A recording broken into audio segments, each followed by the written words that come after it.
उत्तराखंड के पिथौरागढ़ में इस वक्त हम मौजूद हैं पाताल भुवनेश्वर गुफा के सामने।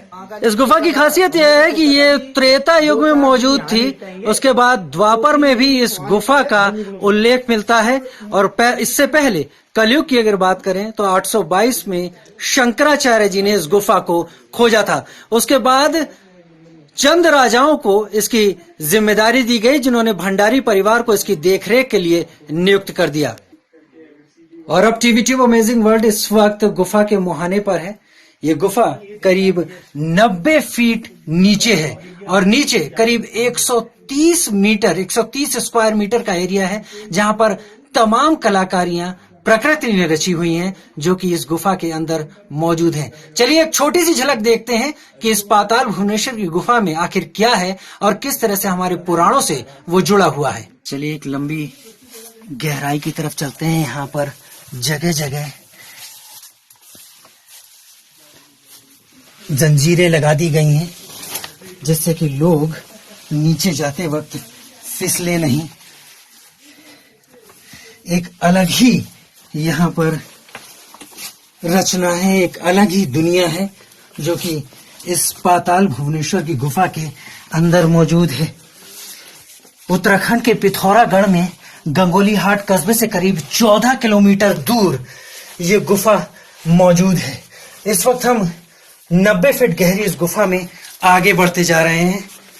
कुछ लोग यहाँ पर घबरा जाते हैं, लेकिन यकीन मानिए, जो लोग यकीन करके इस गुफा को अंदर जाके देखते हैं, उन्हें प्रकृति का रचा हुआ एक ऐसा नजारा यहाँ पर दिखता है जो कि अद्भुत कहा जा सकता है। हम धीरे धीरे इस गुफा के अंदर जा रहे हैं और आप देख सकते हैं कि हम इस वक्त जंजीरें पकड़ के कितना नीचे आ चुके हैं। चलिए धीरे धीरे उतरते हैं इस गुफा के और नीचे और आपको दिखाते हैं कि आखिर इस गुफा के अंदर क्या क्या मौजूद है। कहते हैं कि ये गुफा त्रेता युग में सबसे पहले राजा ऋतुपर्णा ने खोजी थी। राजा ऋतुपर्णा की खोज के बाद ये गुफा लोगों को पता चली और उन्होंने फिर इस गुफा को यूं ही रहने दिया, क्योंकि माना जाता है कि यह गुफा आदिदेव शिव की गुफा है।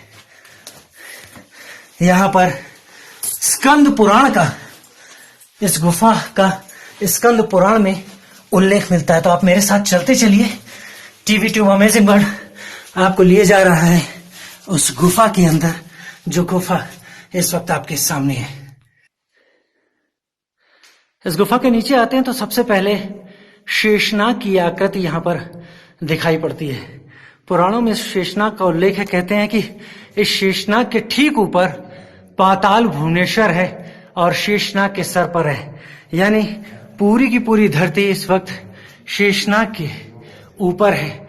ये जो आप देख पा रहे हैं यहाँ पर, ये कहते हैं कि ये शेषनाग के जहर की थैली का ये जगह है और बाकी ये शेषनाग के यहाँ पर दांत बने हुए हैं।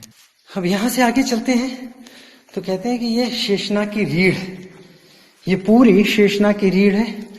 और अगर यहाँ इसको देखते हैं तो ये कहते हैं गणेश जी का धड़ है और ऊपर ये ब्रह्म कमल है, जहां से अमृत लगातार गिरता रहा।